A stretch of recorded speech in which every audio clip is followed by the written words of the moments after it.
안녕하세요. 맞춤법TV 오경수 변호사입니다. 반갑습니다. 그동안 맞춤법TV가 법률 전문 채널로서 민사, 형사, 상소, 가사 이런 얘기 많이 들었는데 이번 영상에서 말씀드릴 부분은 바로 R200과 들어보셨는지 모르겠어요. 유럽연합의 탄소 국경 조정 제도입니다. 이름도 어렵죠. 제가 한번 설명드리겠습니다. 먼저 R200이 뭐냐고 하면 2050년까지 기업들이 사용하는 에너지의 전체를 재생에너지로만 사용하자라는 일종의 민간 협약입니다. 그 R200을 달성하기 위해서는 기업 자체가 스스로 에너지를 생산할 수도 있고요. 아니면은 재생에너지 플랜트, 예를 들어서 태양열, 지열, 수력, 풍력발전소도 있을 수 있겠죠. 여기서 에너지를 가지고 오거나 만약 그걸 채울 수가 없다라면 신재생 에너지 공급 인증서를 따로 구매를 해야 됩니다. 그런데 여기서 진짜 중요한 점은 원자력은 재생에너지 포함되지 않고 있어요. 이건 아리베 그 메인 홈페이지에서 나오는 자료입니다. 그래서 쭉 넘어가면 원자력은 재생 가능하다라는 여기 신호가 있고, 여기 보면은 팩트에 뭐라고 하냐면 nuclear is not a renewable energy source. 불활유물을 계속 사용하기 때문에 이 아리백에서는 원자력 발전은 재생에너지로 분류하고 있질 않아요. 사실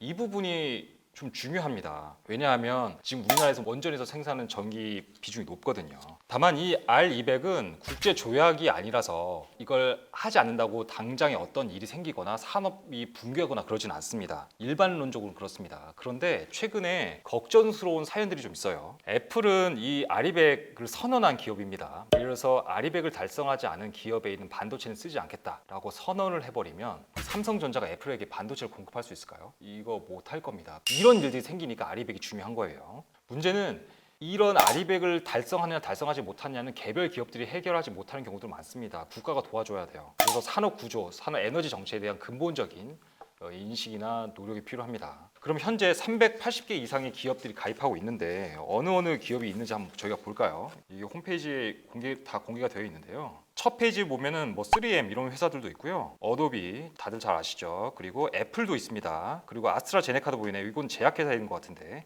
그리고 명품 회사인 버버리도 있습니다. 그러면 우리나라도 있나 볼까요? 삼성도 여기 아리백을 선언하는 기업이죠. 삼성 바이오로직스랑 디스플레이, 그리고 삼성전자도 여기 가입해 있습니다. 그리고 반도체 기업들은 또 제일 중요한 SK 하이닉스도 있죠. 보면은 SK 하이닉스도 2020년에 가입해 있습니다. 자, 다음은 진짜 심각한 유럽연합의 탄소 국경 조정 제도라는 겁니다. 여기서 줄여서 CBAM이라고 하는데요. 이것이 유럽 이사회에서 올해 통과가 됐어요. 그래서 2023년 10월부터 시범 운행이고요. 2026년부터 본격적으로 진짜 시행합니다. 쉽게 말씀드리자면 유럽 연합 외, 그러니까 우리나라 포함되는 거겠죠. 철강, 알루미늄, 비료, 전기, 시멘트, 수소 제품 등 탄소를 배출할 거 아닙니까? 그럼 탄소를 배출하는 만큼 CBAM 인증서를 구매해야만 유럽의 물건을 팔 수 있습니다. 그러니까 탄소 국경세 같은 거예요. 그러니까 사실상 무역 장벽이죠. 향후 유기화학품, 플라스틱, 암모니아도 포함될 수 있다고 합니다. 이 유럽연합의 탄소 국경 조정 제도, 여기에 제대로 대응하지 못하면 당장 우리나라 철강 및 석유화학이 직격탄을 받아요. 포스코, 우리가 철강을 만들 때 탄소를 정말 많이 쓰거든요. 그리고 석유화학 제품, 그리고 여수 여천 산업단지 정유회사들 있잖아요. 여기 다 타격받는다는 겁니다. 게다가 더 큰 문제는 유럽이 이게 끝이 아닙니다. 지금 미국도 탄소 국경세 도입 논의를 하고 있어요. 사실 이 탄소 국경세 이런 문제는 잘 사는 나라들은 이미 그런 걸 마련해 놨으니까 자기들끼리 멋대로 탄소 국경세 올려서 관세 매길 수 있는데, 우리나라는 전력 생산을 보면은 화석연료, 그 다음에 원전이 대략 90% 정도 차지하고요.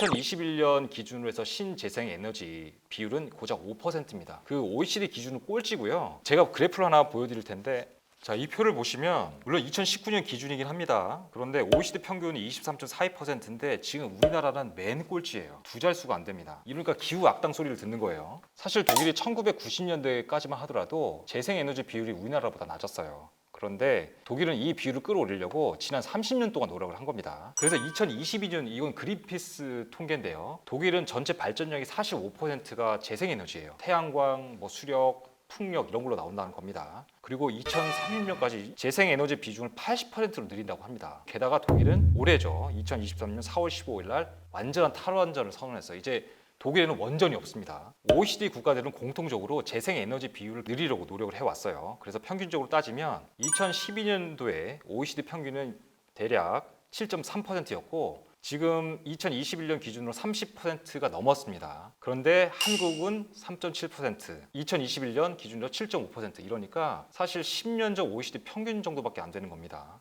앞으로 대한민국도 이 재생에너지 비중을 높여야 되고요. 그 정부나 산업계가 다 같이 노력하지 않으면 나중에 대한민국 제조업이 쇠락의 길로 갈 수도 있습니다. 가격 경쟁력을 잃어서 말이죠. 그 상황은 피해야 하지 않을까 싶어요. 아이고 제가 너무 무거운 말씀을 드렸는데 뭐 어쩌겠습니까? 이 다가온 현실이 그런데 잘 되길 바랍니다. 자, 오늘 영상 유익하셨다면 구독, 좋아요, 알림 설정 꾹꾹 눌러주세요. 감사합니다.